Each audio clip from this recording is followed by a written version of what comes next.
going to ask everyone to take their seats, and particularly those at the front, including my county colleagues, which includes the Deputy CAO is sitting up front.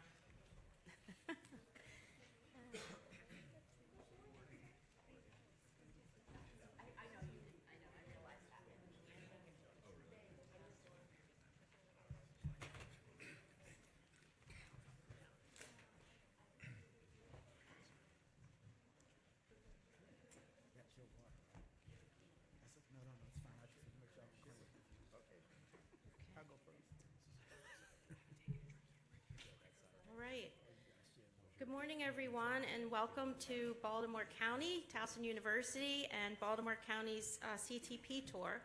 My name is Elizabeth Sachs. I'm the Deputy County Administrative Officer for Health and Community Services, and so happy to see so many of you here today. Before we get started with the program, I'd like to ask our host, Katie Maloney with Towson University, to say a few words.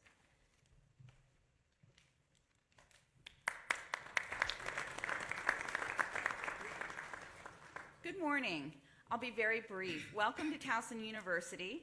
Welcome to the members of the county executive staff and members of the county council, county delegation, along with Maryland Department of Transportation. We really appreciate your being here today. On behalf of the interim president, Melanie Perot, who was unable to be here today, we're so glad to have you. We're so thrilled with our partnership with Baltimore County. We just welcomed the largest freshman class in the history at Towson University this fall. And so we are growing and excited and so happy to be a part of this vibrant community. We rely on our relationships with the county in all things from public safety to, of course, transportation. And our students oftentimes will stay in this community and come from this community. So we're just thrilled to have the opportunity to host you here today. If you have any questions, please feel free to find me and let me help you with whatever you might need. And thank you. Thank you, Katie, and thank you, Towson University, for once again hosting us in another beautiful space on campus. I know we have a lot of elected officials or their reps, and before we get started, I'm going to ask that you stand and introduce yourselves so we know who's joined us this morning. So if all the electeds and or their reps would stand, I would really appreciate it. Go ahead, or at least wave your hand and just let us know you're here. Oh my gosh, okay. Let's start we'll start on the left side, yes. Delegate? Hi, I'm Eric Eversole. I serve Southwest Baltimore County in the House of Delegates. I'm also the chair of the House delegation. I see Corey. I'm Corey Johns. I'm Delegate Michelle Bates, Chief of Staff. I know there are others. Yes, go ahead.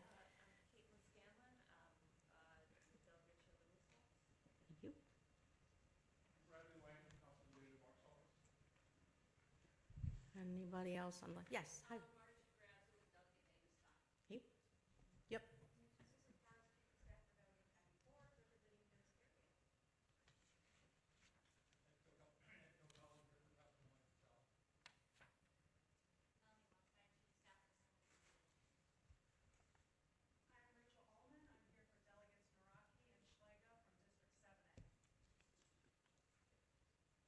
Okay, moving to the right side. Good morning. I'm Senator Brooks, representing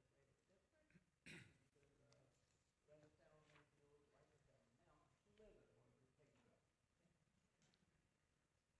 Good morning. I'm Senator Kathy Klotzmeyer.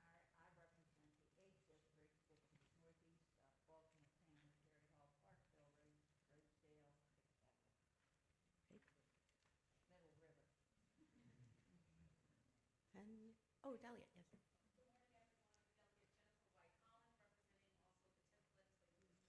Thank you.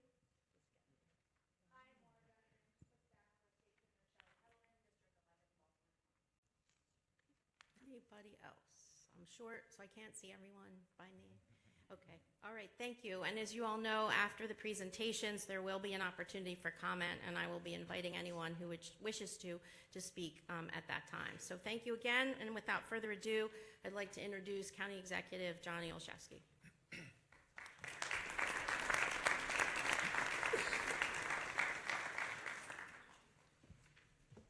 Thank you, Elizabeth, and good morning to all. Welcome to Baltimore County, if you're not already from Baltimore County, although it looks like we have a lot of familiar faces, which is great. Thank you all for your presence today. I want to thank Towson University again for your generosity in hosting us. Katie, as others may or may not know, that when we're not holding our transportation tour here, we often have our senior leadership team meetings here. We've had a Stop the Bleed training with shock trauma, and so we just really appreciate your partnership and your generosity here in Baltimore County. I want to take a moment to thank and acknowledge the dedicated Baltimore County leaders who have joined us today. We have, if you could just wave as I introduce you, we have Stacy Rogers, who's our County Administrative Officer, Samir Sid, our Deputy County Administrative Officer for Economic Development and Infrastructure, Elizabeth Sachs is our Deputy County Administrative Officer for Health and Human Services, DeAndrea Walker is our Director of Public Works and Transportation, DPWT. Steve Lafferty is our Director of Planning. Marcus Wang is the Director of Economic and Workforce Development. And Laura Riley is our Director of Aging. Thank you all so much for your presence. And thank you especially to Secretary Paul Wiedefeld, one of Baltimore County's prized constituents, and to the entire MDOT team for your presence here today. We do very much appreciate your shared interest in advancing transportation here in Baltimore County, but really across the entire region and across our state. I want to thank you personally, Mr. Secretary, for your willingness to listen and be available as we have questions and concerns. Over the past 5 years, this has been an administration that has been very proud to fundamentally reimagine Baltimore County's approach to transportation. By shifting our focus and investments to transit and multimodal transit options, a new approach that's now reflected in our very name, as I mentioned earlier, our Department of Public Works and Transportation. The name and structure of our department, we are truly making unprecedented progress. In partnership and with committed leaders at MDOT, we are proud to have been able to finally move along the long overdue Dolefield Interchange project after many years of stagnation, and as the result of dedicated advocacy that predates our administration. In partnership with MDOT, we have successfully launched the Loop, Baltimore County's first free localized public transit service, which operates transportation to core destinations in Towson, our county seat, including stops right here at Towson University. In partnership with Governor Moore and MDOT, we were proud to have seen the Red Line start to get back on track and get efforts moving. We are thankful for the administration's efforts also to give the entire Baltimore region hope for a modern transportation option that more meaningfully connects us from east to west. All of these efforts are the product of committed collaboration between MDOT and Baltimore County, and we thank you for those partnerships to date. I also want to again recognize and thank Director Walker for her leadership in transforming this critical agency. I also want to thank and acknowledge Deputy Director Tony Russell. Tony, if you're here, if you could just wave for his work. You've been vital in helping to build out our robust team. Thank you, Tony. In addition to the accomplishments we've already mentioned, this team has made it possible for us to deliver significant investments in carrying out our transportation vision across Baltimore County. As we'll discuss in more depth this morning, that includes investments like a record $11 million in road resurfacing and traffic calming, over $2 million in support of bike and pedestrian projects, and committing more than $1 million to make sure that the students of all ages in Baltimore County can get to and from their schools safely.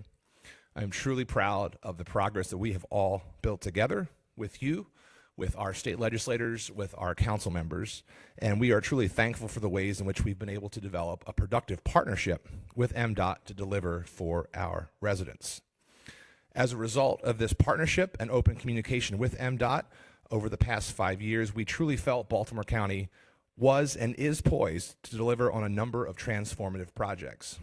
But Mr. Secretary, as I expressed Friday when you generously gave me time to meet, Baltimore County does have significant concerns regarding the presented draft CTP, that we feel threatens to jeopardize our ability to sustain the progress we've built over the past many years.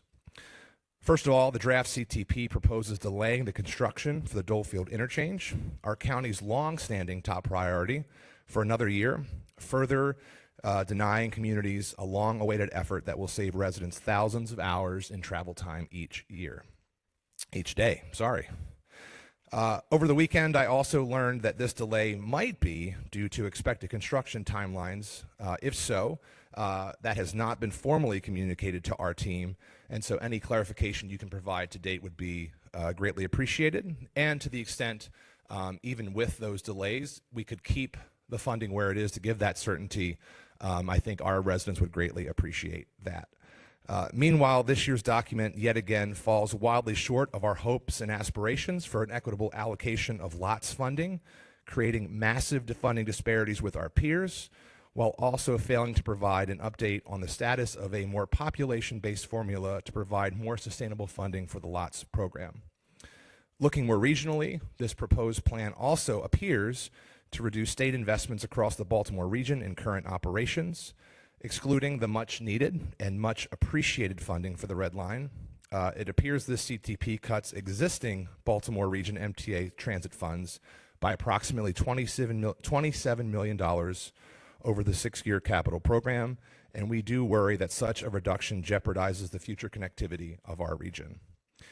The Baltimore regional decrease to existing programming is even more concerning when we consider that at the same time, WMATA is set to receive more than a $290 million increase, while there is nearly a $150 million increase for non-Baltimore area transit. While we are supportive of ensuring the needs across the state are met, we do find this regional disparity particularly concerning. For example, Charles County, a jurisdiction of approximately 168,000 people, is slated to receive more funding than Baltimore County, a jurisdiction of more than 850,000 residents. These concerns are in addition to and independent of the CTP, which has been issued with a $2.1 billion or more funding gap at a time when we are already slated to receive significantly less than our other jurisdictions across the state. We do worry that this funding gap only further throws our transportation future into deeper uncertainty. It's unclear to the public to date whether this gap will demand deep cuts to the current draft CTP and or whether those cuts may be mitigated by potential revenue increases or whether we will be able to stay on track to meet the scheduled and meaningful progress of Baltimore County and across the region. I do, Mr. Secretary, want to thank you very much for your pledge to provide clarity and transparency on this process as we have these discussions, as well as your pledge when we met to re-engage on solutions as they are proffered. So thank you for that. We remain optimistic about the potential to continue moving forward. We do know that clarity and transparency is so critical. So again, we thank you. And we in local government want to understand the proposed solutions so that we can be supportive and remain focused on delivering key services that our residents have come to expect. Because from day one, this has been an administration that has been committed to improving transit opportunities to help our residents move around more easily and reduce our impact on the planet in the process. Baltimore County continues to grow, and we know that our transportation infrastructure must grow with it. We need more transportation options, and we need better ones too. We continue to believe that Baltimore County's infrastructure and transportation needs to continue growing to help us create safe, vibrant, and inclusive communities with easy transit opportunities no matter where our residents live or work. We believe that continuing to create a more connected Central Maryland region and an expanding east-west connectivity will provide our residents access to the regional solutions they deserve rather than being confined by our jurisdictional lines. We believe in filling first and last mile gaps to better help people pursue a meaningful career and improve their overall quality of life. And we believe in more walkable and bikeable communities that encourage residents to choose healthy and sustainable transportation options. That again begins with projects like the Dolefield interchange. Year after year, Baltimore County has made Dolefield our top transportation priority, with requests for this project dating all the way back to 2007. In the more than 15 years since, businesses, community groups, and everyday residents stuck in traffic have desperately called for change. As I mentioned, after years of advocacy and partnership with MDOT, This long overdue project was finally set to move forward. Once completed, it is a project that is projected to save drivers more than 5 minutes going southbound and more than 12 minutes going northbound. All in all, we expect to save our residents and neighbors over 2,100 hours each day thanks to this project. These are major time savings that have positive implications for our residents. So again, we thank MDOT for partnership to get us to this point. And again, we do look forward to the discussion around Dolefield because we are concerned about the decision to push the construction date on this long-awaited and desperately needed project back another year. Moving to the Towson Loop, when Baltimore County has the funding and support we need, our team delivers. One need look no further than the Loop, which recently marked its 2nd anniversary.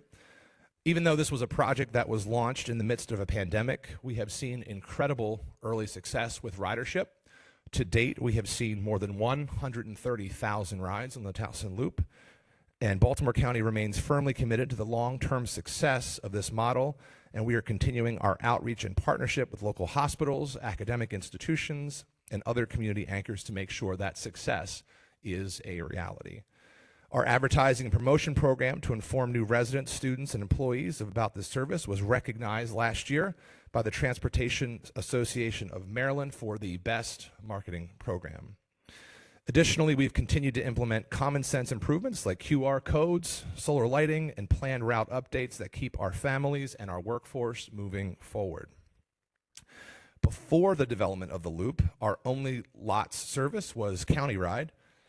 This was previously housed in our Department of Aging, and it was a service for seniors and people with disabilities that has become a part of our Department of Public Works and Transportation, now consolidated with our other transit and transportation functions. In recognition of the incredible service this provides for our most vulnerable residents, we have continued to not only continue to provide, but also continue to expand and improve this County Ride service. For example, we've upgraded our technology in order to provide better dispatching capabilities, and we are continuing to integrate with Uber's shared ride services to supplement our existing capabilities during high times of demand. Our drivers now have tablets with GPS and routing service, which help our residents get advanced notifications of arrivals to create a more responsive and user-friendly experience. And in response to community feedback, we've expanded Saturday service opportunities and have seen more than 280 county ride trips since May of this year, taking advantage of that opportunity. We went above and beyond in our last budget to ensure this critical transit program is permanently free to better serve the residents that depend on it, ending the fee-for-service that used to exist with the county ride system. These transformative changes have also been accompanied by new hiring incentives to ensure that we have more drivers and more qualified drivers, as well as 21st century solutions like dash cams and specialized trainings that keep our drivers, passengers, and pedestrians safer than ever. We are thankful for the state's partnership in providing capital funding for our 4 replacement county ride vehicles, as well as your support for our capital federal grant on the Loop. So we do thank you for that. But much like the Loop, there have been significant increased operational costs without any meaningful operational support.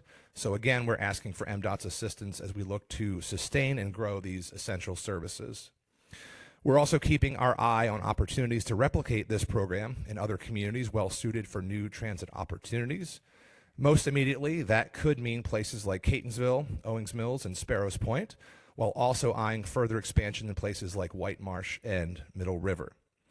I have to say that we have heard overwhelmingly from both elected officials and community members who very much wish to see this kind of expansion, and we thank MDOT, who has already completed the small area transit study to investigate the expansion of this service in Sparrows Point so that our workforce can connect to the economic opportunities at Trade Point Atlantic. More about Trade Point later.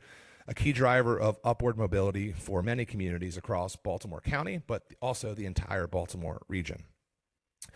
Our county's Transportation Bureau has also engaged in feasibility studies for circulator expansion in Owings Mills and Catonsville, and we will be excited to see the feedback from those investigations soon. So our commitment to sustaining and growing the Loop program is unchanged. Unfortunately, so too has the level of funding been that we continue to receive from the state. And as we have consistently shared over the years, Baltimore County remains disproportionately underfunded compared to our peer jurisdictions. We receive less than $500,000 in operating support, 100 times less than that of the support that goes to Montgomery County. So just in context, we have about 25% fewer population than Montgomery, and they get 100 times more funding. That imbalance has nothing of the $25 million award recently granted to Prince George's County and a $4.1 million supplemental award from Montgomery County supporting their LOTS programming. Baltimore County has repeatedly requested for MDOT to provide a revised, transparent, and population-based formula to empower regional LOTS programs to accurately estimate annual funding levels and avoid the risk of service reductions on a year-to-year basis. While we appreciate MDOT's previous public sentiments in support of that effort to reevaluate the formula, unfortunately, this draft CTP again fails to live up to those sentiments. We are hopeful that there will be an adjustment finally in the final CTP, which addresses these historical disparities between investments in Baltimore County and other jurisdictions of similar size based on a population-based formula. Unfortunately, the bottom line is this. We are very likely unable to sustain, much less expand our existing program without that additional state support. We do want to applaud the Moore administration for rethinking the Hogan administration's short-sighted decision to cancel the red line. I appreciated the opportunity to stand alongside Governor Moore and so many officials earlier this year to share our excitement on the project's potential. We, with you, share a vision for a comprehensive transit system that can connect residents at a reimagined Security Square in western Baltimore County with the life-changing job opportunities at Trade Point Atlantic and across eastern Baltimore County and everywhere in between.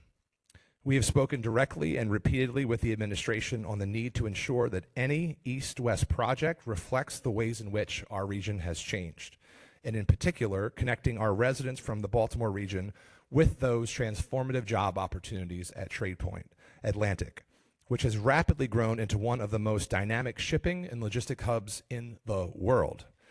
Over the past 8 years, Trade Point Atlantic has created more than 12,000 jobs in partnership with Baltimore County, rejuvenating the industrial spirit of eastern Baltimore County and expanding maritime, manufacturing, and logistic careers for thousands of Marylanders, with the promise of better jobs and upward mobility for their families and our communities. I truly want to thank the governor and you, Mr. Secretary, for listening and being responsive to us, for fostering collaborative process and progress on this, and for your commitment to ensure that a phase will extend this project to eastern Baltimore County, creating a true regional transit line. To make that happen, we look forward to working with the Moore administration and the MDOT's efforts to fulfill the commitment to complete the Eastern Baltimore County Access Study. We also applaud the state's concurrent study and urge the administration to ensure that as much of this work as possible occurs alongside the development of the relaunched Red Line. We're also thankful for your commitment, Mr. Secretary, that in the case that there is an EIS, or an environmental impact study, that has to be fully reopened, to work as partners to ensure that this expanded eastern portion can be completed as part of a reviewed, revised, singular Red Line plan. Together, I am confident that we can create a truly interconnected transportation system that will serve the entire region for generations to come. As we work to build vibrant communities, we're also committed to providing those basic services that residents count on, including investments to keep our roads safe. That means ensuring critical corridors are walkable and safe for pedestrians and cyclists alike.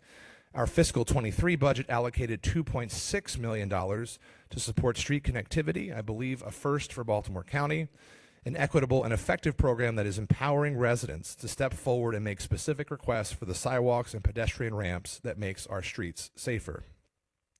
Similarly, our budget this year delivers an additional $1.5 million in funding for pedestrian walkways in the Pikesville community, with multiple locations already identified for improvement. Meanwhile, Baltimore County continues to significantly ramp up traffic safety and traffic calming efforts. This is a consistent concern raised by residents. Just for context, in the past 3 years alone, This administration, our administration, has constructed 115 projects. That is over 25% of all safety and calming efforts that have been undertaken in the county since our program started 20 years ago. As I've said, when Baltimore County has support and resources, we deliver. In that spirit, final design for the Bloomberry Crossing in Catonsville is complete, and we expect to begin construction in the spring of '24. And we're also on track to conduct a feasibility study for the shared use paths in Baltimore County between the Torrey C. Brown Trail and the Jones Falls Trail this year, and we've completed final design and will begin construction on the raised crosswalks for the Torrey C. Brown Trail Safety Project next spring. As Baltimore County aims to become more bike-friendly, we initiated a new countywide bike pedestrian plan last year. We're excited to say that the final plan is now complete and will be presented to our planning board on November 2nd of this year. Meanwhile, in our current fiscal year budget, we have also continued investments for funding towards major sidewalk projects, including an additional $250,000 for Ingleside Avenue in Catonsville, as well as $1 million more for 7 Mile Lane in Pikesville. In addition, we have leveraged a combination of local and federal funds for new projects, including $3.5 million for Windsor Mill Road in Woodlawn and over $7.5 million for Rolling Road in Catonsville. Both of these projects will help increase safety, increase traffic capacity, and improve pedestrian safety along these main roadways. And both are prime examples of how we can successfully leverage a combination of funds to elevate the county's ongoing infrastructure investments. Building off of these massive successes, this year we've applied for grant funding to implement Safe Streets for All and continue our safety and accessibility improvements throughout the county. We've identified 13 locations with known safety concerns, 3 intersections along Maryland 26 that can benefit from needed improvements, and we're currently performing road safety audits along 17 roadway corridors where our families, businesses, and communities depend on equitable and safe transportation opportunities. We look forward to continuing to work with you, Mr. Secretary, and the team to ensure that our investments are delivering the type of transformational change our shared residents and communities deserve and expect. Looking ahead, we want to make it clear, make it easier than ever to track data, communicate with our neighbors, and deliver change that makes our streets safer. So in support of that goal, we remain focused on the creation of our Vision Zero program to enable Baltimore County to analyze and assess safety concerns, as well as implement new safety solutions. We're also looking forward to beginning monthly safety campaigns through our social media efforts to keep our residents informed, as well as increasing our capacity for traffic impact studies to support new development.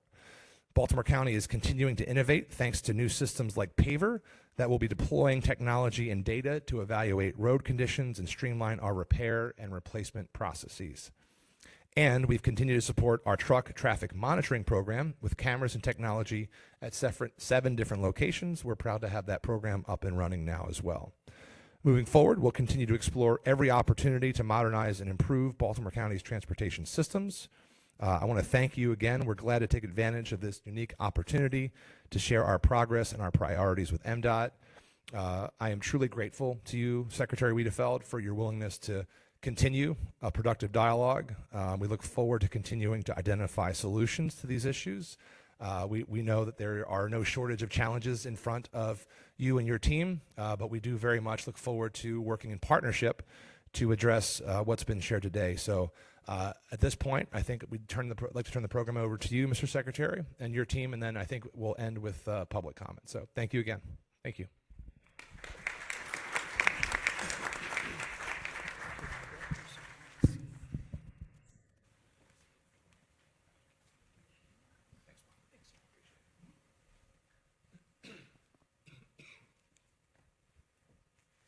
Good morning. Thank you, County Executive. And I can't emphasize enough how important it is to work in partnership. And I will say this is my favorite tour meeting because I get to walk to it. So it's a pleasure to be here in Baltimore County, in my neighborhood. Again, Paul Wiedefeld, Secretary of Transportation, and thank you for inviting us to give a summary of the 24 through 29 CTP. With me today, brought a good portion of the leadership team. Holly Arnold with the Maryland Transit Administration is with us today. Will Pines with the State Highway Administration, Joey Siegel with the Toll Authority, Chrissy Nizer with the Motor Vehicle Administration, Ricky Smith with the Maryland Aviation Administration, and Acting Executive Director Brian Miller from the Maryland Port Administration. Also with me is Samantha Biddle, the Deputy Secretary. First and foremost, I want to thank you for taking the time to meet with us at MACO. I think it's an important opportunity to have some frank discussion at those meetings as well during the summer. Regarding the request for additional transit service to Trade Point Atlantic, the Maryland Transit Administration continues to work closely with the county staff on the Trade Point Atlantic Small Area Plan that was talked about at MACO, which highlights existing needs to improve service for current and prospective riders, as well as identifies opportunities and key issues in that area. Also, since our meeting at MACO, State Highway Administration shared plans with the county for proposed improvements at the intersection of Maryland 26 Liberty Road and Milford Mill Road as well. And SHA has proposed a time restriction during peak hours for left turn access to the entrance of an adjacent grocery store. This improvement should not impact the ongoing redevelopment, which has been communicated to the developer. So again, just want to make sure that you understood we did follow up for some of the issues raised at MACO. It is a new day at Department of Transportation with a new team. The department is committed to working in partnership and transparency with communities we're here to serve. MDOT will deliver the services and facilities to support Governor Moore's goals of social equity, environmental protection, and sustainable communities. Most importantly, MDOT will build and maintain a transportation network to provide not just physical mobility, but economic mobility to lift all Marylanders in all communities. We've made some progress, but some of the toughest challenges still lie ahead. From a department perspective, our number one priority always will be safety. Safety of our employees, safety of our contractors, and safety of people that use our facilities and services. As you know, we are committed to Vision Zero, as is the county. Unfortunately, that is moving in the wrong direction. Chrissy and I will talk a little bit more about that, and it just reinforces the need for us to double down and do even more to protect our citizens that use the system. I have challenged our team to take a fresh look at the regulations, the policies, and the designs that we use in the capital program to make sure that we're providing the safest system we possibly can. I've also directed our team to take a look and upgrade and update our complete streets policy, which hasn't been done in over 10 years, particularly looking at the most vulnerable users, pedestrians, and bicyclists. Our number two priority is the system preservation, to preserve the multi-billion-dollar investment the state has made over the decades in our system and make sure we don't slip backwards and or have higher costs when we have to deal with these issues into the future. And then finally, our third priority is on enhancing the system, where we to invest in projects that support community needs, economic needs, and obviously the needs of the overall traveling public. We must look at every project as a multimodal opportunity to benefit pedestrians and bicyclists and make every connection we can to promote transit and ride sharing. For example, as you mentioned, County Executive, the governor did revise the red line earlier this year. We've started discussions to expand the MARC train service into Delaware and into Virginia on the Penn Line, and we've partnered with President Biden and Amtrak on the new Frederick Douglass Tunnel, to name a few. We're also working with other state agencies, local jurisdictions, and private sector to create inclusive economic opportunities by leveraging underutilized transit stations and turning them into unique community-focused transit-oriented development. We partnered with Medco and issued 2 requests for proposals to study TOD opportunities. One study will examine opportunities along the MARC Penn Line, and the second study will look at innovative ideas to support investment around light rail and subway stations in the Baltimore region. One final goal that we have, obviously, is dealing with the changing climate that we're all facing. It's to transform our transportation network to be resilient to the impacts of climate change so we can mitigate and anticipate weather-related system disruptions, especially in our vulnerable coastal communities. This includes transitioning to electric transit fleet, and promotion and implementation of decarbonization strategies throughout MDOT's capital and operating program. Under Governor Moore's leadership, MDOT is working hard to support the state's greenhouse gas reduction goal to cut emissions 60% by 2031 and achieve as required in the Climate Solutions Now Act. We're creating a transportation system that connects Marylanders to life's opportunities and works as a true multimodal system for all across all connected network of transit, roads, bridges, and trails. And we've been listening and partnering over the last several months. We've heard we need to be more balanced in investment portfolio to meet these needs of all Marylanders. Creating our transportation network of the future while preserving and maintaining existing services and our multi-billion-dollar infrastructure investment will take tremendous investment. Our transportation network must also compete economically on a regional, national, and global level. Frankly, we need to invest at a level that is greater than the current resources provide. As you know, our key funding source is the Transportation Trust Fund. There are many funding pressures on the trust fund that impact our bottom line, such as historic inflation impacting labor and materials, similar to what I'm sure the county has also experienced. We also were supported by multi-billion-dollar COVID dollars to particularly provide assistance for our transit systems in the Baltimore, Washington region. Those dollars are now drying up in this fiscal year. We're also impacted by the sustainability of motor fuel tax and the motor fuel efficient vehicles and electric vehicles. It's fantastic that cars go further on a gallon of fuel and that we're going electric, but our funding source, the Transportation Trust Fund, over 20% of it comes from the motor fuel tax. So that is a core issue that we need to address into the future. And the reductions of titling tax also is impacting the trust fund as cars last longer and people keep their vehicles longer. As a result of these pressures, we're going to have a difficulty delivering the needs and desires of today's users, as well as meeting our economic goals of the future.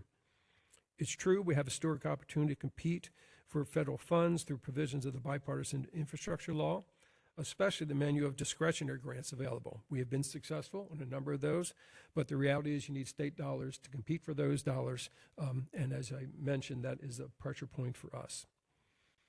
All this is evident in our draft fiscal year 24-29 CTP that we're here to discuss today, which totals $21.2 billion over the 6-year period, and includes all projects in the final 23-28 CTP. Our CTP is not fully funded. Starting next year in fiscal year 25, which is July 1 for us, we face a budget shortfall of over $100 million, and without addressing that shortfall grows quickly in subsequent years.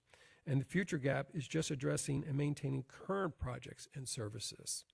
So let me just repeat that. It's only doing what we currently have underway and not the other challenges that we're trying to meet. Over the 6-year CTP program, MDOT's capital program shortfall is projected to be $2.1 billion. This overall shortfall does not include additional investments we need to deliver to better the transportation system the people of Maryland want and deserve, as was mentioned by the county executive. In the past, MDOT would have made decisions on its own regarding where additional funding is spent or which previously programmed projects would be delayed or deleted to address funding shortfall. I chose a different path because there needs to be more transparency in the funding decisions made for the state's transportation capital program. Decisions about how we prioritize our projects should be based on our shared values and priorities and need to be part of a public discussion and need to be done in partnerships with our many stakeholders. This is why the work of the Maryland Commission on Transportation Revenue and Infrastructure needs is critical. The commission, which was created by the legislation from this past legislative session, will examine the Transportation Trust Fund revenues and look for opportunities to modernize Maryland Department of Transportation and the state's transportation system. The diverse commission includes public officials, business leaders, advocates, and several transportation representatives. The commission will have an interim report in January 1st and a final report by January 25. What I'd like to do now, County Executive, is have our different modal administrations give a presentation of their specific mode, and then we'll obviously take questions or any comments that you have. Thank you, sir.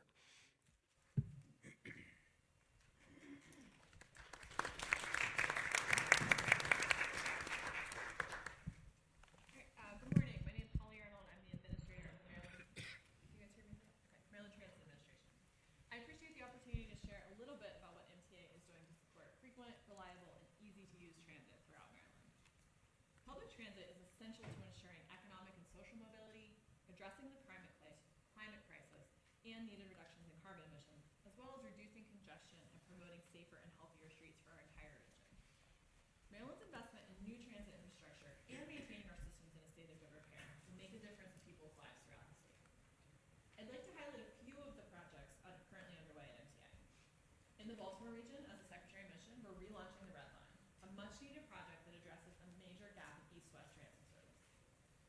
recently released maps of the 6 proposed alternatives and are looking forward to our next round of public engagement scheduled for early November. We've also begun working closely with Baltimore County staff to develop a scope for the Baltimore East Line Access Project. This effort will look at a future phase of the Red Line to extend further east into Baltimore County. We look forward to a continued partnership as we advance this important project. We're in the process of undertaking a major bus electrification effort, with MTA's first electric buses on site and being tested before entering revenue service later this year. On the commuter rail side, we're focused on MARC service expansion, which includes closing the MARC septic gap and run-through service to Virginia. And we're partnering with Amtrak to replace the BMP tunnel with the new Frederick Douglass tunnel, including committing to transitioning to fully electric operations on the Penn line, which will reduce emissions and speed up travel time. We're currently updating the MARC Growth and Transformation Plan, which will be taking place over the next year and outline major investments for our MARC system. We released a survey last week, and I encourage everyone to share their thoughts and to share with their constituents. We invest over $1 billion annually in transit in the Baltimore region because transit is key to a thriving community. Our ridership has continued to rebound from the COVID-19 pandemic, particularly in the Baltimore region. Here in Baltimore County, over 40,000 riders board MTA buses every day, an increase of over 15% from last year. We're focused on operational improvements and capital investments in our bus system that increase service reliability and contribute to a better rider experience. On the rail side, we're near completion on a midlife overhaul of our 52 vehicle light rail fleet, and we're beginning the process to replace those aging light rail vehicles with modern, accessible vehicles. We're underway with the complete replacement of our metro vehicles and train control system, and just last month, our first set of test rail cars arrived on site. Addressing the many workforce challenges facing the public transit industry, including a historically challenging hiring environment, is the primary focus for the agency. We've significantly stepped up our efforts to hire, train, and onboard new employees while increasing wages and ensuring competitive pay. In addition to MTA's investments, locally operated transit systems are our critical partners in providing transit throughout the state. MTA makes a significant investment in transit in Baltimore County by providing more than $1.1 million in operating and capital grants to support local transit operations. Recently, we've undertaken a comprehensive review of the LOT's operating funding allocation formula, and I'm pleased to report that beginning in FY25, funding will be adjusted so that allocation distributions are more equitable and responsive to changes in local jurisdiction investment in transit service. Our Office of Local Transit Support team will be working with your staff over the next several months as we roll out this formula. Thank you again. It's been a few years in the making, but we're finally getting this, so we look forward to that. So thank you again for the opportunity to speak on the important work currently underway at MTA, and I'm now going to turn it over to Will Pines at State Highway Administration. Well, thank you, Holly. Good morning, everyone. I'm Will Pines, and it's great to be here with you this year, this time in the State Highway Administration. And I'm just a few months in, but I'm really excited about SHA's future. Under my leadership, SHA will continue to advance infrastructure projects that will connect Marylanders to jobs and economic opportunities. Building and maintaining a multimodal transportation system for all users that is safe, equitable, and balanced, that's our goal. That means we're going to reimagine how our highway network supports the needs of our communities, and we will be putting a greater focus on safety statewide. Because one life lost is one too many, we are focused on a holistic view to statewide safety. We will hone in on asset, work zone, and vulnerable user safety. This spring, SHA released Maryland's first Pedestrian Safety Action Plan, or what we refer to as the PSAP, and that's a new data-driven tool to enhance pedestrian and bicycle safety for communities across the state. We're making significant investments to deliver that PSAP program and the projects, working with a new active transportation team within SHA and our district offices. We're also taking a fresh look at organizational efficiency. I've asked the SHA team to focus on project delivery, permit approvals, and procurement timelines to look for opportunities to streamline the processes while maintaining good ethics and good business practices. This will focus both on delivering SHA projects faster, conducting timely reviews, and support for county and developer projects and permits. We realize that there are challenges ahead, but that doesn't mean we've changed our goals. We will continue to improve safety, accessibility, mobility, and state of good repair. We have to be poised to leverage every available federal dollar to deliver as much as we can. This includes pursuing multiple federal grant opportunities. We will also continue to work with you on delivering local projects. Partnership with our local governments and the community will be the key to all of our successes. I'd now like to highlight a few of SHA's projects and accomplishments over this past year.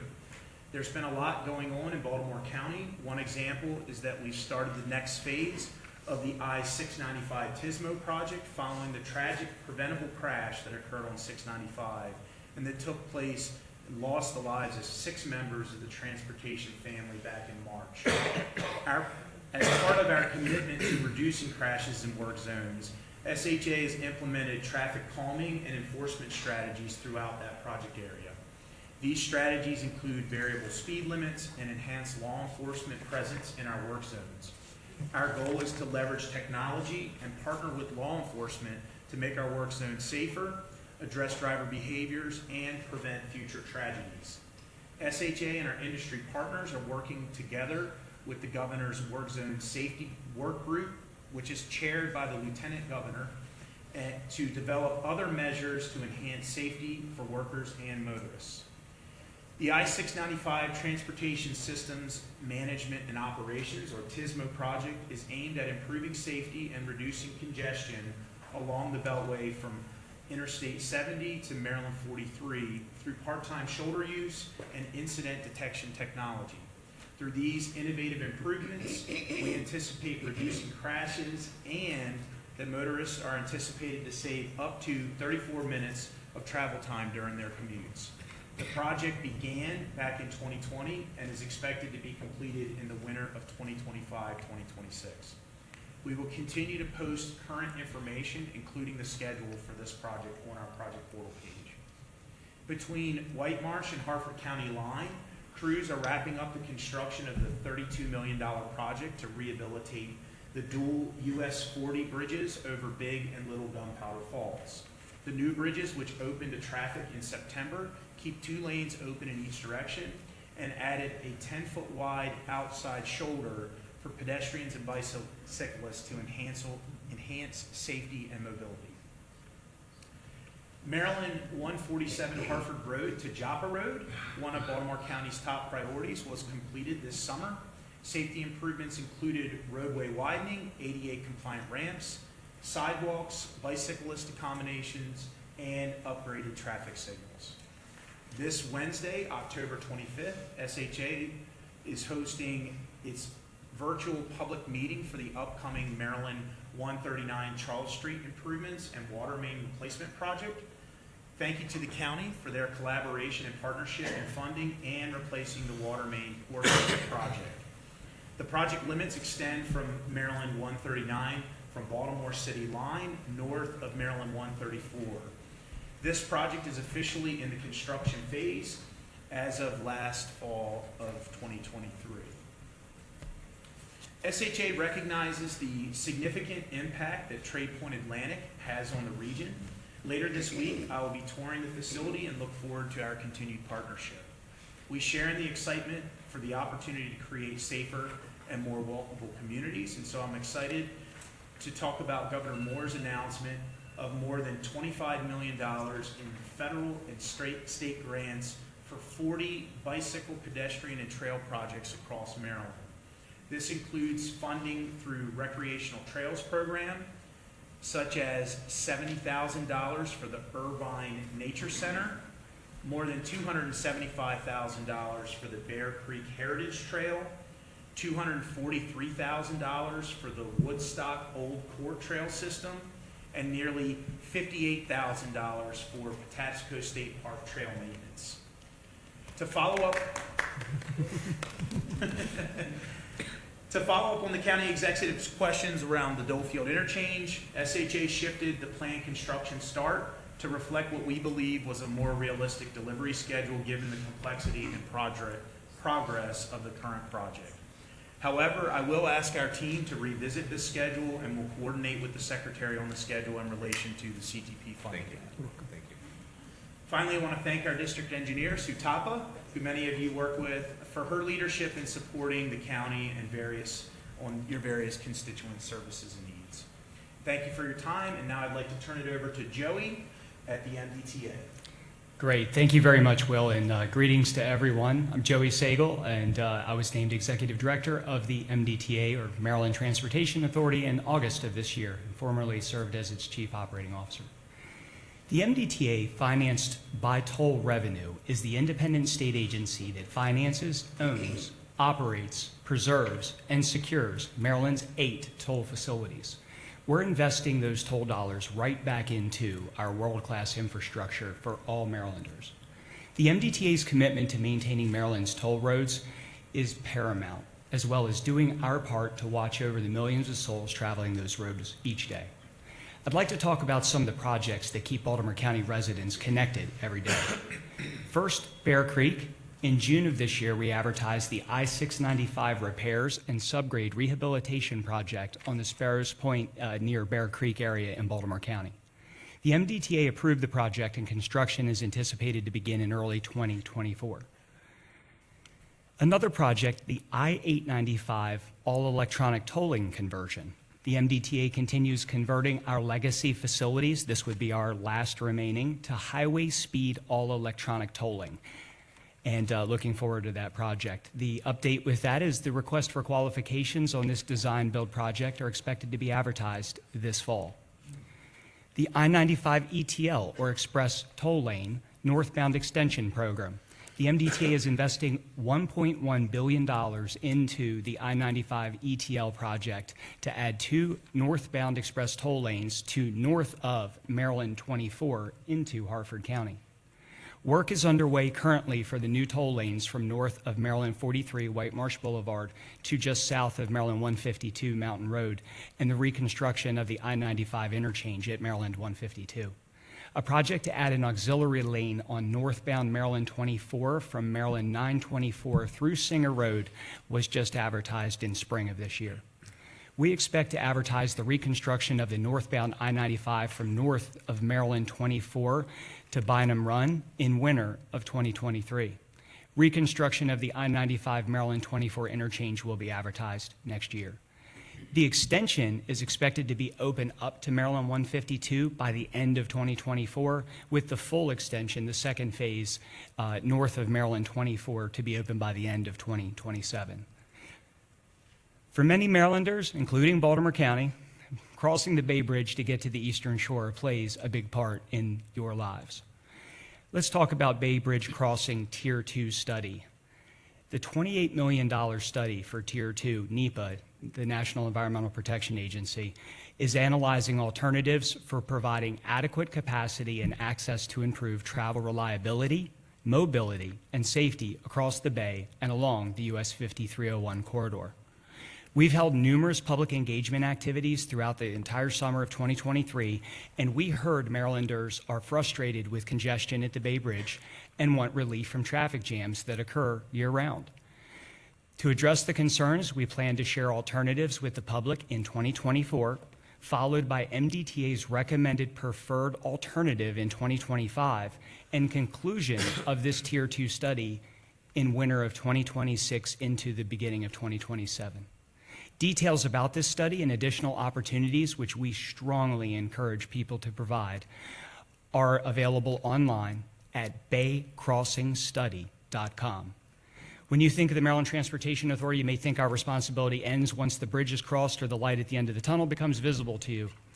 But our customers' toll dollars support so much more. The Maryland Transportation Authority keeps our customers connected to life's opportunities and will continue to be an agency that's dedicated to innovative transportation solutions that provide connectivity, improve it, create opportunity, enhance safety, promote equity, and support economic development. Thank you very much for the opportunity today, and I will now hand it over to Ms. Christy Nizer, Administrator at the Motor Vehicle Administration. Thank you, Joey. It's a pleasure to be with you this morning. At MBA, customer service has always been a top priority, but we've had an exciting IT modernization project over the last several years that has really enabled us to take us near customer service to another level. Certainly going to the days where you need to bring a book with you to read during your MBA visit. In fact, between Essex and Parkville, wait times were less than 10 minutes last year. But we're already planning for that next decade, and part of that is about providing convenient government services right in our MDA branch offices. Our Essex branch office is a great example of that. We have an Easy Pass Customer Service Center there, a Department of Natural Resources Center there, as well as provide birth certificate services for our Maryland residents. So since expanding to the Essex branch in 2021, more than 1,000 customers have actually been able to acquire their birth certificate. During the same visit, they were able to get that ID card or driver's licenses. And since our IT modernization, the services that our Parkville residents can enjoy have now greatly expanded. We also recently announced the expansion of our driver's manual and law test to 17 different languages, and that includes American Sign Language. And actually all of those will be available in plain language to help for individuals who have language disabilities, but also just to make it more accessible for the general public. But we know that accessibility doesn't end at a branch office, and so we continue to add new services for our customers to be able to complete from the convenience of their home. And we're definitely encouraging everybody to set up your MyMDA account, which gives you that convenient 24/7 access to your information.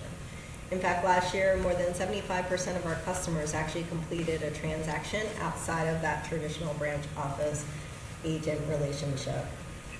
And we also continue our outreach efforts here in Baltimore County, specifically including the Department of Social Services, and that's really ensuring that all of our residents have access to ID card and other services. As we focus on safety as well, MBA and its partners remain committed to our Vision Zero goal, as the Secretary has said. I do want to thank Baltimore County for their leadership in developing a local strategic highway safety plan, which helps work in concert with our statewide plan. Unfortunately, last year, 66 people lost their lives in Baltimore County. So far this year, 67 people, unfortunately, have been lost. That is consistent with what we're seeing around the state. Unfortunately, we are on a pace to reach fatality numbers that we have not seen since 2007. So we're really making a call to all Maryland residents to modify their behavior, because what we're seeing in terms of the causes of these crashes is it continues to be speed, impairment, lack of wearing seat belts, and being distracted. Those are all things that obviously we can do something about each and every time we get in the vehicle. So really calling on all Maryland residents. Obviously one life loss is too many, but certainly what we're seeing is completely unacceptable. One of the things we are focusing on is seatbelt uses. As I mentioned, seeing that as a significant cause. And one of the things we have observed in Baltimore County is the seatbelt use rate is actually below 90%, which is our target. So that'd be something we'd be happy to partner with you on to help spread that message as well. I'd also, just because it was National Move Over Day over the weekend, I'd like to remind Marylanders to move over or slow down when they see anyone on the side of the road. That law was expanded. So it's not just our first responders and law enforcement. It now is for any vehicle on the side of the road. To move over, and to move over 10 to 15 miles less than the speed limit if you're going to slow down. I am glad that Governor Moore announced more than $2 million in highway safety grants to law enforcement agencies and organizations in Baltimore County. That not only includes Maryland State Police and the Chesapeake Regional Safety Council. I'd also like to mention that we have a crash dashboard available that now provides real-time crash information. It's something we've worked very hard with our partners on, and hopefully will be a helpful tool. We're committed to continuing to work with our partners to find new and innovative solutions, as the Secretary has asked us to do. Before concluding, I'd just like to take a moment to thank our great employees at MBA who've made possible all the accomplishments that I mentioned earlier. So proud to be part of the team. Now I'll hand it over to Ricky to talk about the great things they're doing at the Maryland Aviation Administration. Thank you, Chrissy. The Maryland aviation system plays a critical role in supporting travel, tourism, and economic development. Governor Moore has spoken about the great assets we have in the state of Maryland that will ensure a dynamic, growing economy for long term. These important assets include our public use airports across the state that generate jobs and connect residents and businesses to the global economy. Barton State Airport in Baltimore County is a critical general aviation reliever airport, providing important services to corporate, personal, emergency, law enforcement, and military operations.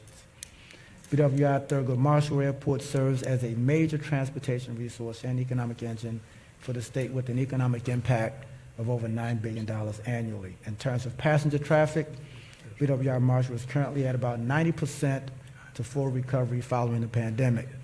Looking ahead to the fourth quarter, airline seat capacity is up 18% from last year, and more significantly, 4% higher than the same period in 2019, prior to the pandemic.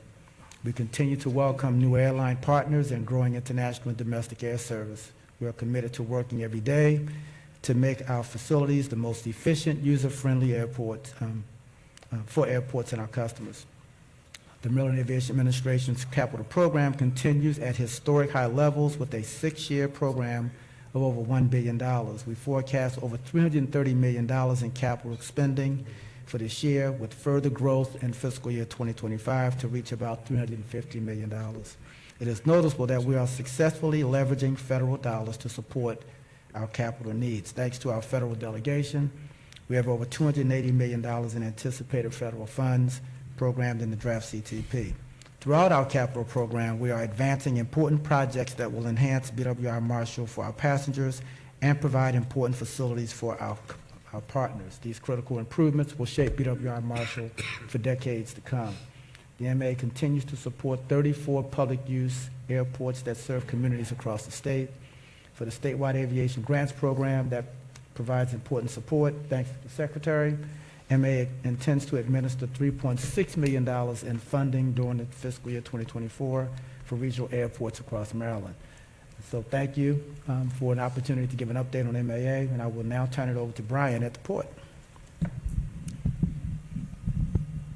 Thanks, Ricky. Good morning, everyone. I'm Brian Miller, the Acting Executive Director for the Maryland Port Administration. During the MACO conference in August, Governor Moore talked about Maryland being the headquarters of the 21st century, with business ready to dominate and a labor force ready to drive growth, with resources like the Port of Baltimore. The Port of Baltimore is ready to assume that role. The port has rebounded strongly from the devastating supply chain impacts of the pandemic on the international maritime shipping industry. We set a record in fiscal year 2023, handling 11.6 million tons of general cargo, and we're currently up over last year's roll and roll off and container records. To ensure we can maintain our current level of operations at the port, we are spending approximately $151 million on system preservation in fiscal year 2024.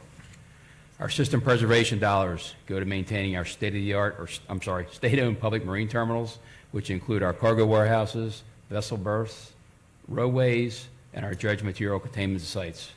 We're moving forward with our berth reconstruction project at Dundalk Marine Terminal. Baltimore handles more roll-on, roll-off cargo than any other U.S. port, and we're renovating these berths to better accommodate the larger and heavier pieces of farm and construction machinery now being manufactured. As I mentioned earlier, containers are up over 7% from last year's record year.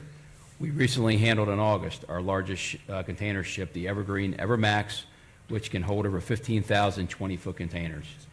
Our public-private partner, Ports America Chesapeake, is investing more than $530 million in equipment and technology to improve efficiencies into and out of Seagirt Marine Terminal.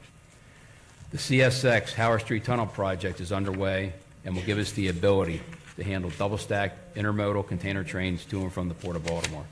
It will grow our business by approximately 160,000 containers annually and generate approximately 13,000 new jobs. The current CSX schedule projects to have this completed by 2027. As all of you know, or most of you know, the entire cruise industry shut down because of the pandemic in 2020 and 2021. We are proud to report that all cruise ships leaving from the Port of Baltimore are now back to sailing at full passenger capacity. We just welcomed back Norwegian Cruise Line for a fall and winter schedule and are happy to have Carnival and Royal Caribbean offering year-round cruising. You can sail from Baltimore to the Bahamas, Bermuda, the Caribbean, as well as New England and Canada. The Port of Baltimore is truly Maryland's port. Right here in Baltimore County, companies like Fila, Breakthrough Beverage, and Vita Cabinetry ship their products through the port. Thank you for the opportunity to brief you on the Port of Baltimore this morning, and I'll turn it now back to Secretary Wiedefeld. Thank you, Brian. And County Executive, I want to thank you and your staff. I mean, I've had the good fortune to work with a number of your staff over the years. You've got a top-flight team here, and we'll continue to work very closely with them. So we'd be glad to take any questions or comments that you have. Yes, sir. Thank you very much. Before we get started, I want to see a show of hands. How many people would like to offer comments this morning? Okay. All right, I think what we'll do is sort of do it by row. So we'll take the first 2 rows. If you'd like to come up to either microphone and address the panel, now's the time. Delegate? I think you're... Oh, Senator. I was looking, okay.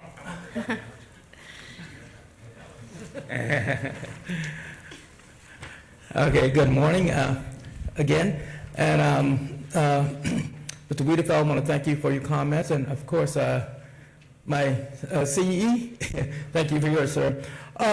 You had mentioned, well, with this push going toward EVs, electrifying everything, one of the concerns that you mentioned was about the switching over to EVs and what it's going to do to reducing the amount of, say, gas taxes that you're going to be able to secure because of those particular changes. I think MDOT should consider the following strategies. One, implement EV-specific fees. Maryland could introduce fees or taxes specifically for EVs to compensate for the loss of gas tax revenues. These fees could be based on mileage, vehicle weight, or other factors. Secondly, the mileage-based fees. You can implement a mileage-based fee for system for all vehicles, including EVs, to ensure that road usage is appropriately taxed. This would help distribute the cost more fairly across all roads. And thirdly, a public-private partnership. You could explore partnerships with private companies to fund and maintain transportation infrastructure. So there's just a few ideas. Thanks, Senator. If I may, we're dealing with this issue also at an obviously national level, but it's particularly of concern in the Northeast, because whatever we do in terms of anything that we want to try to create revenues for that lost revenue of electric vehicles is because we have neighboring states so close to us. We have to make sure that we're working together, whether it's Delaware, Virginia, Pennsylvania, West Virginia, because if we do something and they can take advantage of us or vice versa. So it is a debate that we're having in the whole Northeast corridor, just so you're aware of that. Thank you.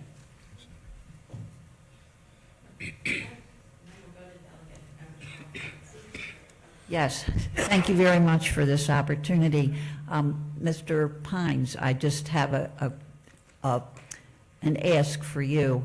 I live out in the Parkville, Perry Hall area, and for years we waited for the terrible, terrible intersection of Joppa and Hartford Road.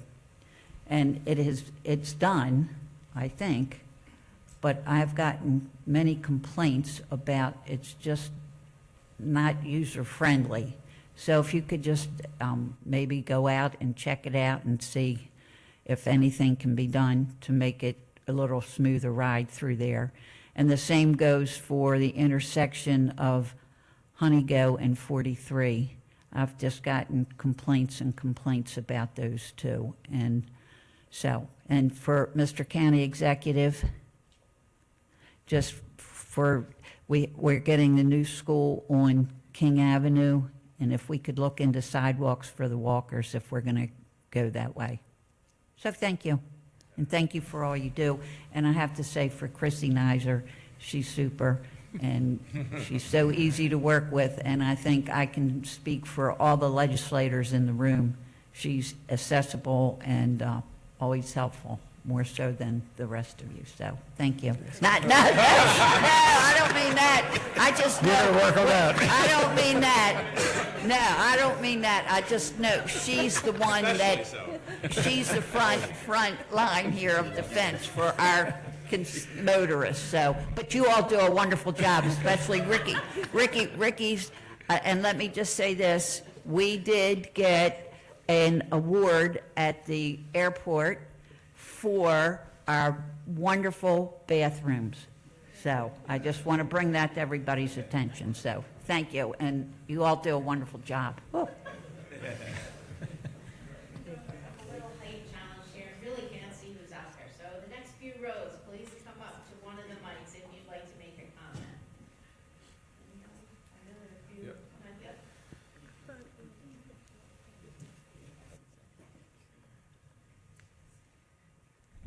Hi, good morning, Secretary Wiedefield. I'm obviously not Senator Hedelman, but I'm delivering some remarks. Unfortunately, she had to be out of state, so she apologizes. She did want me to read her statement. She's sorry she's unable to join you in person this morning, but what follows is what she would share if she was here. I am quite disappointed that an important regional project in the District 11 improvements to the Dolefield Boulevard corridor and an exchange on the Northwest Expressway at Dolefield Boulevard are being delayed. The region has experienced significant growth as a result of the economic development associated with the transit-oriented development at Metro Center and Foundry Row. More than 38 new offices, flex, and/or industrial buildings have been constructed since 1995 on Red Run Boulevard, Dolefield Road, Red Brook Boulevard, Redland Court, and Easter Court. These properties account for over 2.2 million square feet of new space in the last 25 years. There have also been several large condo and apartment projects constructed on or near Dolefield Road during the same time period. Workers and residents at many of these properties use Red Run Boulevard as their access to 795, and traffic has increased significantly in the past 20 years. As the county executive outlined, since 2007, the county has been requesting funding to alleviate congestion for this longstanding priority of Owings Mills employers and businesses, including the Owings Mills Corporate Roundtable that represents Care First and T. Rowe Price, among other area employers. In 2019, the county provided $1.5 million in planning and property acquisition funding and provided $6 million to complete the improvements. An interchange would divert traffic off local roads and residential roads to provide improved access to this growth corridor. I'm also curious about the more than $5.6 million reduction in the overall cost of the project since the 2022 CTP, while this year's CTP refers to a decrease of $3.5 million attributable to a reduction in engineering costs. This year's CTP also reduces by roughly 50% expenditures in each of the next 2 fiscal years and pushes out the project, backloading costs. There's no explanation for why the project is being extended and what else these accounts for the reduction in overall expenses. And given that costs in large construction projects do not generally contract, I'm curious about what aspects of the project have been altered and what can explain the reduction in estimated costs. In years past, I have also used this opportunity to discuss MTA mobility. My office regularly receives complaints regarding the quality of service provided by MTA mobility, but I must commend the department for improvements to the program. It is far from perfect and the need is great, but I know MTA has devoted considerable time for improving their performance, so I, and most importantly, my constituents, appreciate these efforts. I see that the CTP includes funding for additional mobility vans, so I must put in a plug for some of them to be in Baltimore County.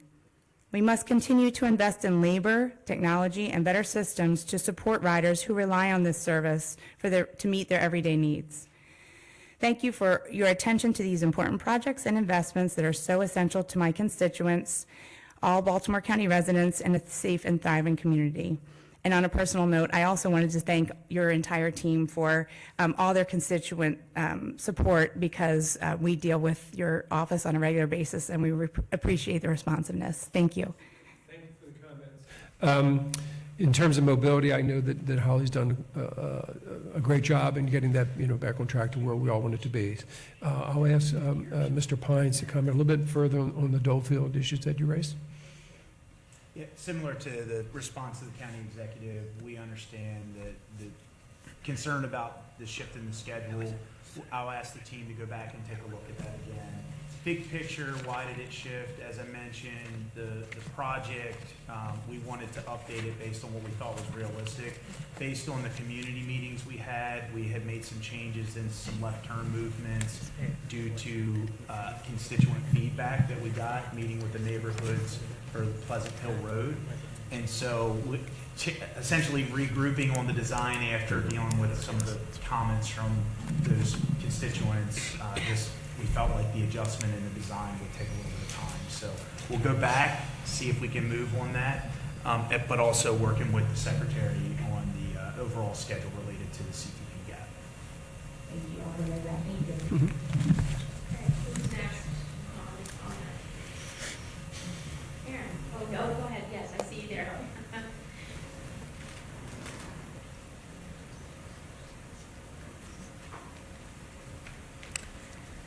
Hello, my name is Caitlin Scanlon, and I'm the Legislative Director for Delegate Sheila Ruth, who represents District 44B in Western Baltimore County.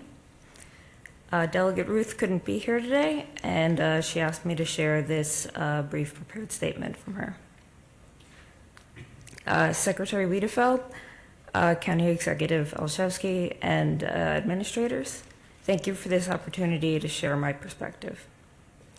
First, I was very happy to see equity listed as a top-line principle and an equity lens used throughout.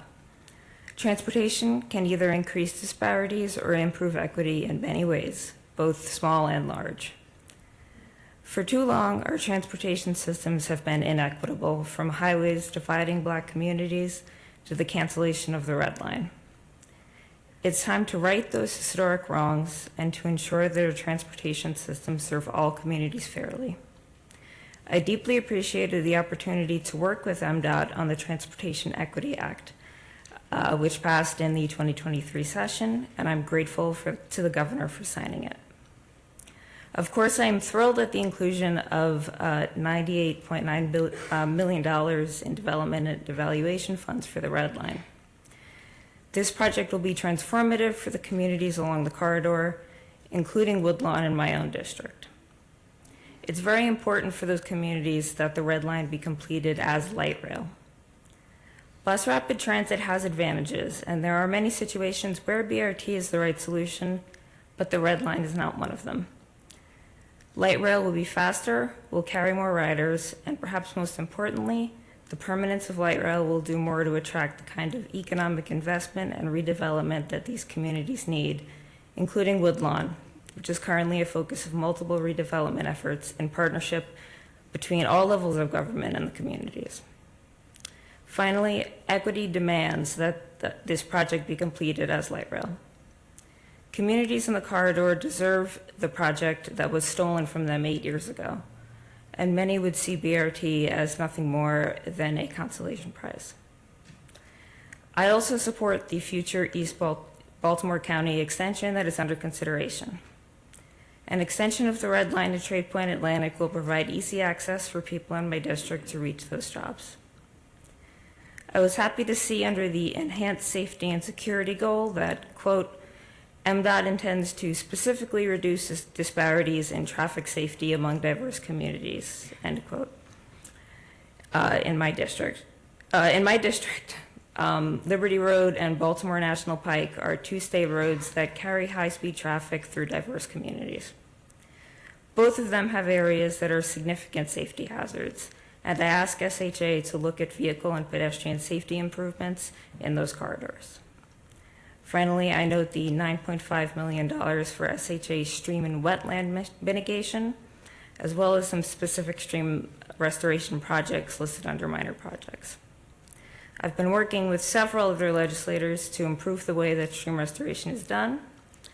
We've learned that not all stream restoration projects are created equal, and some projects have been hugely destructive of the stream biology and ecosystem, including mass removal of riparian tree cover.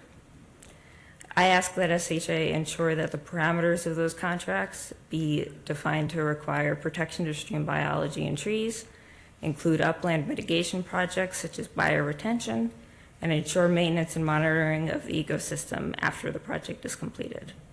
Thank you for your time, and I look forward to continuing to partner with you.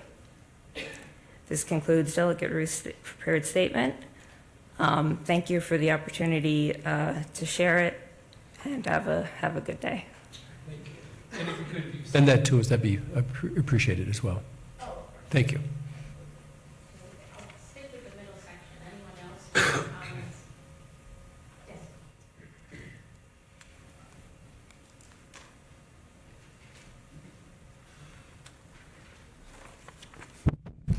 Hello, my name is Bradley Lang. I'm the Senior Legislative Advisor to Councilman David Marks, represents the 5th Councilmanic District, Northeast Baltimore County, and part of the East Side.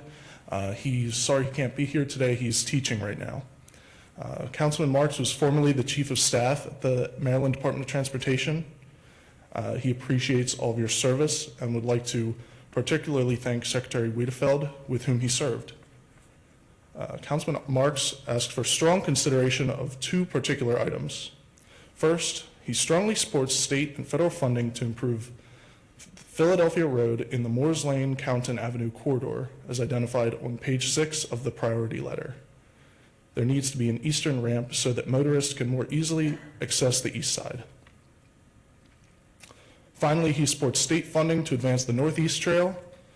The Maryland Department of Transportation has routinely rejected requests for funding here. Major parts of the trail are now under construction. Thank you for consideration of these requests.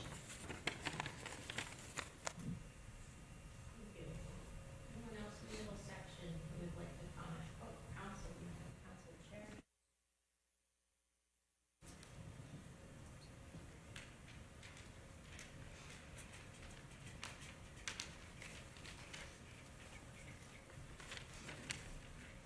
Well, good morning, everyone. Thank you, Secretary Weederfield, for bringing the show here to Baltimore County. We certainly appreciate it very much. And thank you, County Executive Olszewski, for having your staff here as well. I hate to be redundant, but it is so important to our community, to Baltimore County, that I must start off talking about the Doefield Exchange. It is a serious issue for Baltimore County as well as the Owings Mills area.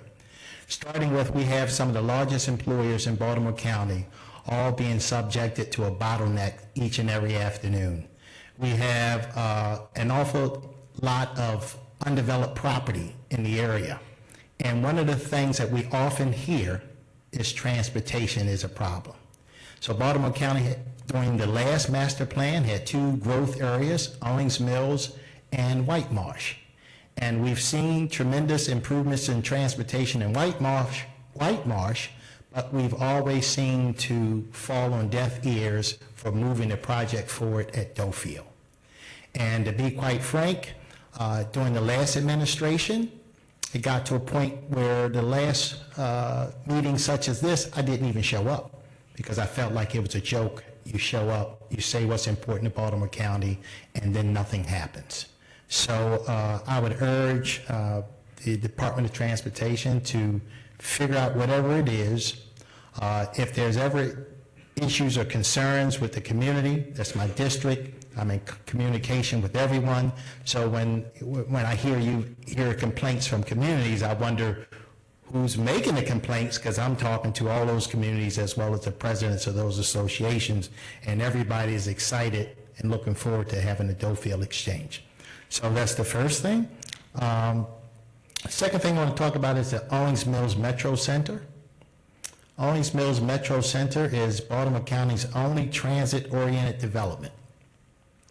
And we continue to see tremendous ridership coming out to ride the subways. But to be quite frank, we need some assistance with the security there. The parking.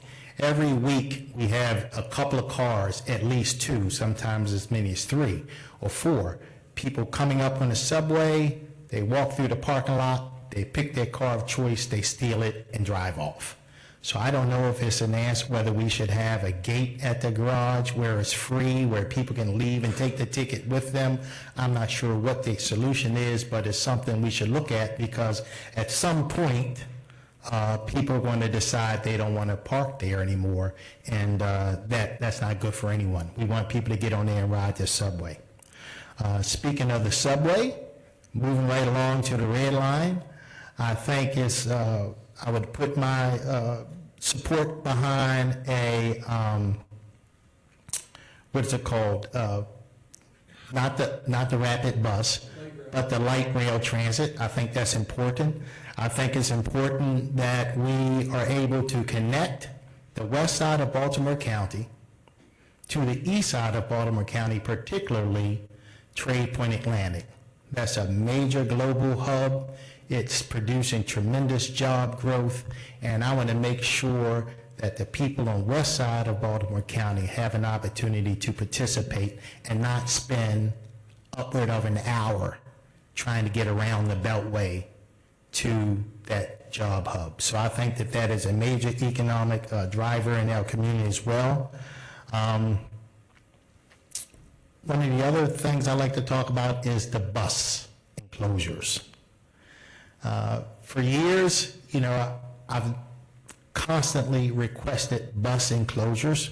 We've had ratings done on various bus stops that have met the criteria in terms of eligible for a bus enclosure, counting the number of people getting on and off the buses. Yet there's still a number that have not been done that are on Liberty Road and Reisterstown Road. And on that note, yes, making sure that the software is working properly in terms of telling people when the buses are coming is very helpful as well.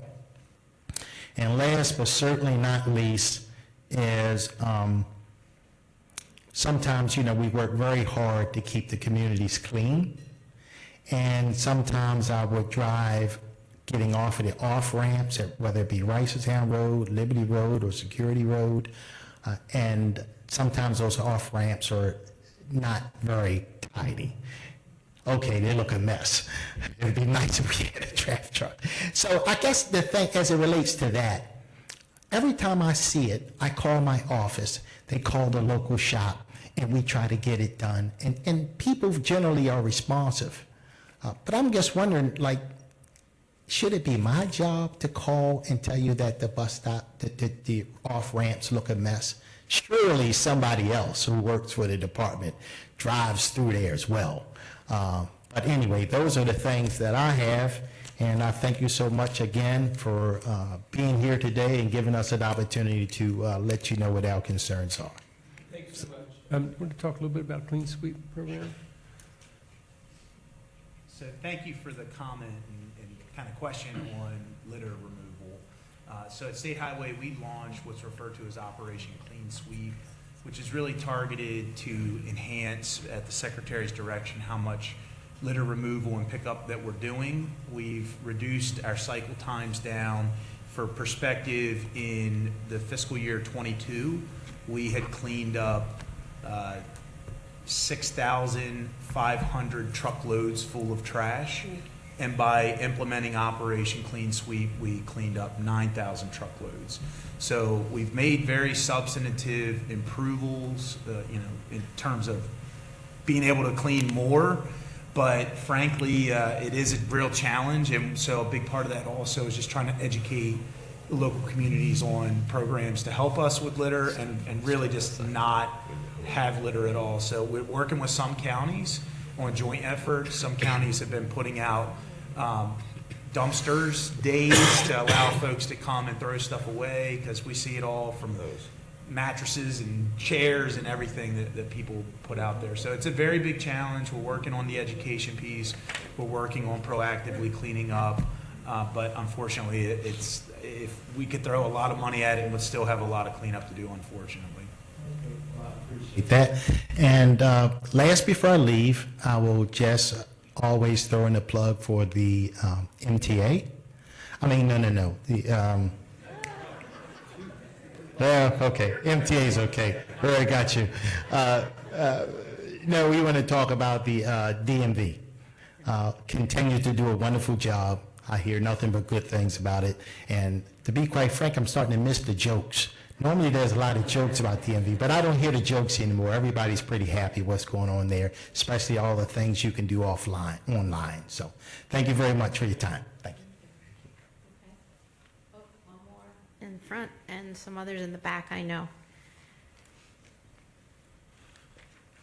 Hi, I'm Corey Johns. I'm Delegate Michelle Guyton's Chief of Staff. Sorry, I kind of jumped out of turn. I was texting her, waiting for her to give me back a comment. So she's sorry she can't be here. She's actually on the Environment and Transportation Committee. She represents 42B. But the Environment and Transportation Committee is actually on a site visit on the Eastern Shore right now. So she's with her committee mates. I do just want to echo what Mara said on behalf of Senator Hedelman about disability transit. But overall, we were a little bit shocked. We didn't. There wasn't anything mentioned about the North-South Corridor study today. But Delegate Guyton is happy to be a partner. We know that that issue has become heated in the past, but there's absolutely, she absolutely knows that there is a need to increase transportation options up and down York Road and in central Baltimore County. So happy to be a partner in that work and those discussions, so please reach out anytime. So, all right. Just a quick update on that one. There's a lot going on in MTA, so I wasn't able to hit on everything. We're excited to continue to move forward with that study, and we will be publishing the feasibility study. We're looking for like December of this year. Our team will be out doing some outreach with you or before we publish it, and so we look forward to having those discussions kind of later in November. Thank you. Excuse me, which delegate are you representing again? Delegate Michelle White.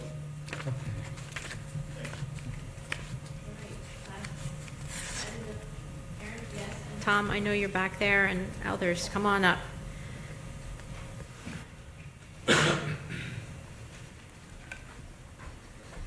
Good day to you all. Appreciate you making the effort to take public comment today. My name's Tom Ballantyne. I'm the Vice President for Policy at NIOP, Maryland. We're a commercial real estate trade association. And on behalf of our member companies, I'm here to emphasize the importance of building the Dolefield interchange without delay. I hate to add to the parade. It's not entirely dedicated to that project, but we see it as really integral to the county's growth management strategies. The rebalancing of traffic in that area will take 20 to 30% of the traffic off the Owings Mills Boulevard intersection and redistribute it. That makes the Metro Center more functional, allows redevelopment opportunities on Reisterstown Road that are part of the master plan priorities.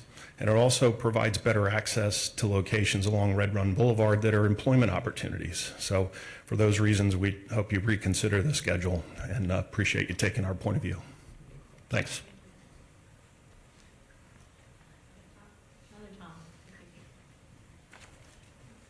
Put all the Toms together this morning. I'm Thomas Pelon, Executive Vice President with St. John Properties.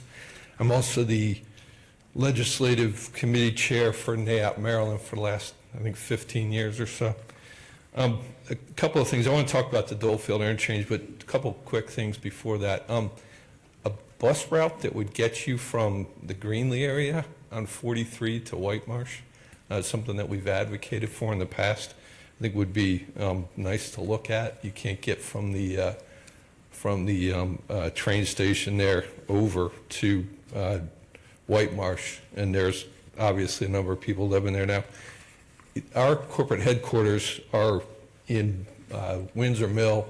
We've been there since 2005, and you mentioned the sidewalk projects. I remember the double storms we had in February of 2010, watching people stand on the street at the bus stop there at Windsor Boulevard and Lower Baltimore Drive. And there's no, first of all, they couldn't get to the bus shelter, but even if they could, there's no sidewalks that run south from there to get you to kind of the area where the FBI's headquarters are. So that's one that certainly would be worth looking at. Little pet project of mine, I guess. As far as Dolefield interchange, certainly we would encourage that project be given a real priority. I wanted to talk about it a little bit from a regional status. Baltimore County's actually had that listed since 1997 as a priority, so over 25 years, and it would provide a real regional benefit.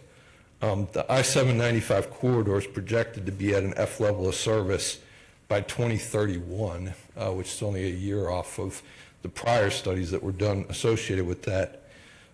Owings Mills growth area was designated in 1984. The 20-year population growth in that area was the largest in Baltimore County, and it outpaced the average in the county by 30%, so it's a significant growth area. There's 51,000 residents that live in that area. 28% of those residents live closer to the proposed interchange than the other two interchanges in that area. Commuter traffic that runs through there, there's almost 74,000 vehicles a day in between Franklin Boulevard and Owings Mills Boulevard, so pulling traffic off of that area also pulls traffic off of Reisterstown Road, which is, as you know, is a real challenge in the area.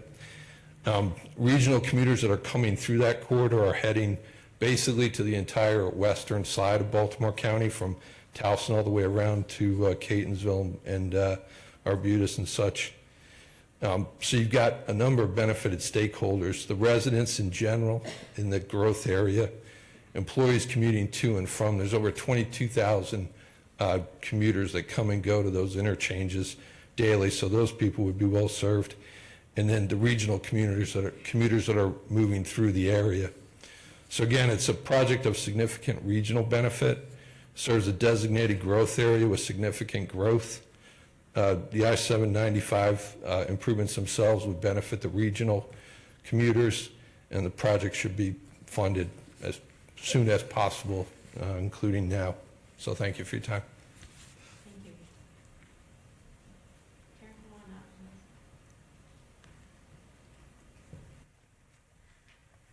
Good morning. My name is Karen Smith. I'm the Executive Director for the Owings Mills Corporate Roundtable. I want to thank MDOT and the County Executive for being here today to hear our concerns.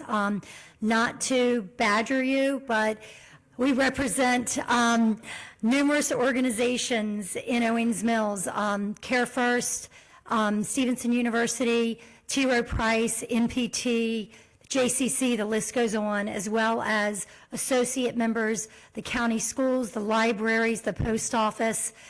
We cannot strongly enough advocate for the Dolefield Exchange. We've been working on this project with the county since 2007, and to hear that it would be delayed is beyond disappointing. So I strongly encourage you to please go back and look at this. And I thank you all for your time today.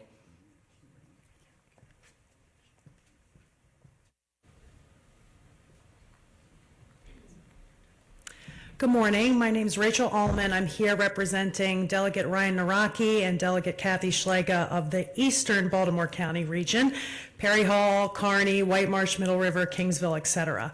We are here very grateful that in the CTP on page 6 is listed the eastbound ramp at the interchange of Route 43 and Route 7, Philadelphia Road. This is a long-standing project. It's been in past plans as well, and we really are here to emphasize the importance of this plan because of the surge of development. I'm sure many residents know in the Perry Hall, White Marsh area, many apartments are projected to be built right near the mall.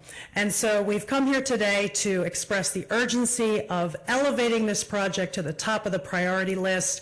Members of the Perry Hall Improvement Association, Essex Middle River Civic Association, and the White Marsh Mall Task Force all join with us in asking this same request. I have copies of a letter that has been written to the county executive that I'd be happy to pass out now. And just to emphasize also the volunteer fire company in White Marsh that's located just south of the interchange.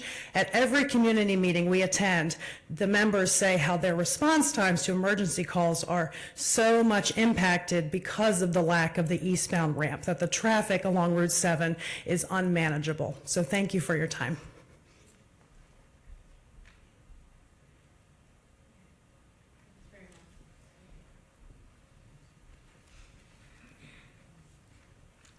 Good morning. My name is Aaron Tamarchio. I'm the Executive Vice President with TradePoint Atlantic, and thank you all for being here. There literally isn't a mode pretty much within MDOT that TradePoint doesn't interface with. And I first want to thank Commissioner Arnold, Administrator Arnold, for the 163 and 63. That is what's made the transportation connectivity possible, at least beginning possibility on the west side.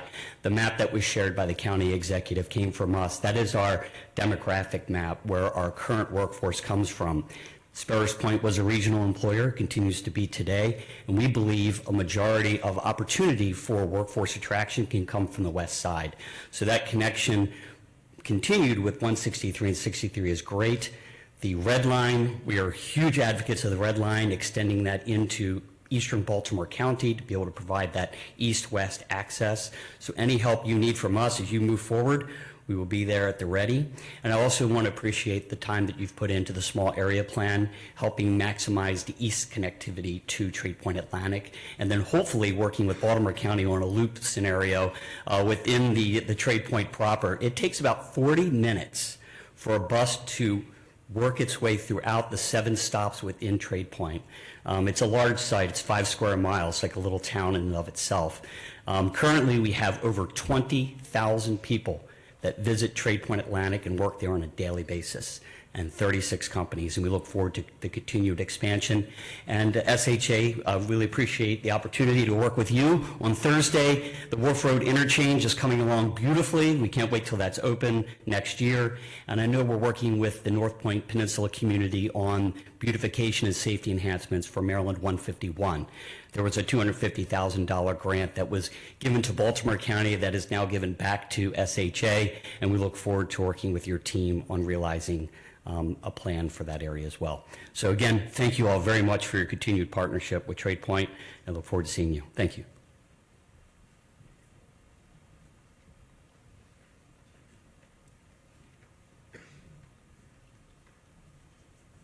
Hello, I'm James Pizzaro. I'm here representing myself in a room of my elected officials. But I'm a member of Strong Towns Baltimore, resident of Towson. I actually live like 15-minute walk. Great morning this morning. Thank you for everyone's presentations and for the opportunity to speak. Jumping off of comments made earlier this morning, it's been about a year since the public had any real last update on the status of the North-South Corridor study. While officials had undoubtedly been busy identifying high-quality transit solutions between Towson and Baltimore City, transit riders have been busy waiting for their buses to arrive.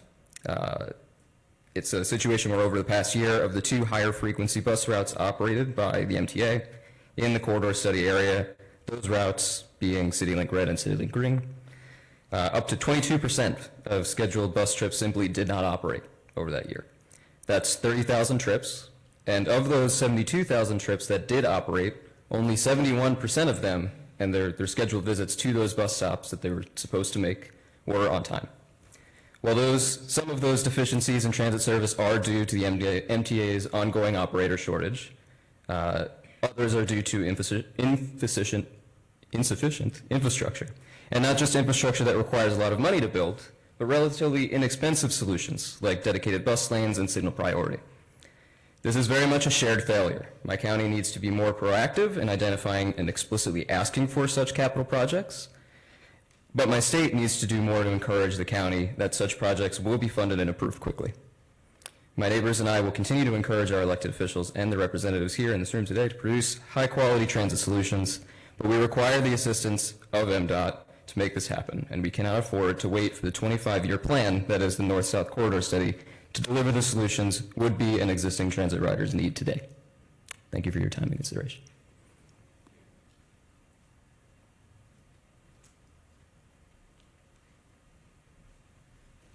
Good morning. I'm Brian O'Malley, representing the Central Maryland Transportation Alliance.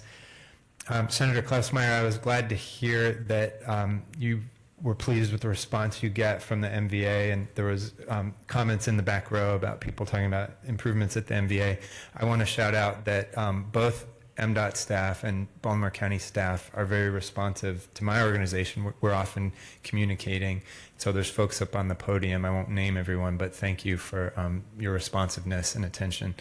And that goes too for this hearing. Thank you for all the elected officials that made it a priority to be here.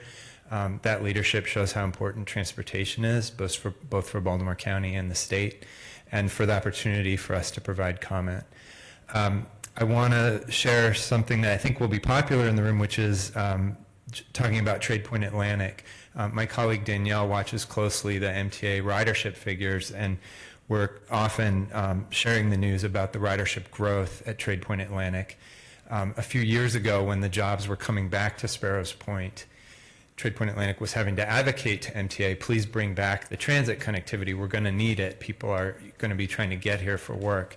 And seeing the map earlier that shows, all throughout the region, the places where people live who are getting to jobs there, shows that importance. And MTA brought the 163 a couple years ago, which is an express service to reduce travel times, and really speaks to the importance of transit for connecting people to jobs. And that ridership growth, I think, is evidence that that's working. Something that will be less popular is there's a lot of people expressing support for the Dolefield interchange. And I want to highlight that, I really appreciate the commitment to the vision for Vision Zero and for addressing the climate crisis, but that does mean we have to look carefully at road widening. And we tend to, we widen roads every year. We never fail to. We sort of take it as a given that we're trying to reduce traffic congestion, and traffic congestion continues to get worse. And we wonder why Vision Zero is getting worse and why the climate crisis continues to get worse. And I think our budgets need to reflect the right priorities. And if we are truly going to meet the Vision Zero, if we're truly going to say Vision Zero is our #1 priority, and we're truly going to reduce greenhouse gas emissions, which are transportation is the #1 source, we have to prioritize things that will reduce how much we drive and reduce speeds. And it's not enough to just shame drivers. We have to design to reduce speeds, and that means designing for complete streets. And it means often, it doesn't mean we never widen. Sometimes we will, and maybe Dolefield is that exception. But we need to look much harder at widening and not do it as a matter of course like we have for decades if we want to achieve those results. Thank you very much. I understand there may be one question that's in the WebEx chat, and I think if you could email that in, I did not realize we would have WebEx comments, but we do want to be able to address it somehow. So, Council Chair, did you want to? I guess I had one more thing. Our Owings Mills circulator. I was sitting back there thinking, what did I forget? And the Towson circulator has been a tremendous success, and I can only imagine that the Owings Mills circulator will be as well. Right now, when I mentioned some of those largest employers, they have shuttle buses that run people to the subway. But if you happen to be an employer that doesn't have a shuttle bus, then those employees, instead of catching the subway, they're driving. So we can do an awful lot if we were to have an Owings Mills circulator just like Towson, and it will take a tremendous amount of cars off the street because people would then use the subway. Thank you again. Sorry to indulge you. Thanks you very much, especially to our colleagues at MDOT and Secretary for joining us today. Really appreciate everyone's time.